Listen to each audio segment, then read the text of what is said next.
So, just finished watching Everton versus Manchester United. Now, I'm making some cereal to go and watch Crystal Palace versus Leeds. Now, it was a poor performance from Everton. Very, very poor performance. Very, very poor performance from Everton. Because I thought that they would put up a better fight.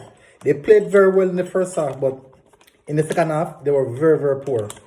But we all know that once Ole Gunnar Solskjaer back is against the wall, these are the types of results he turned out with. But at the end of the day, it was a good performance from Manchester United. I want to say a basically 10 out of 10 performance from Bruno Fernandes. He was really dominant. He controlled the midfield, and he was the man of the match in my perspective.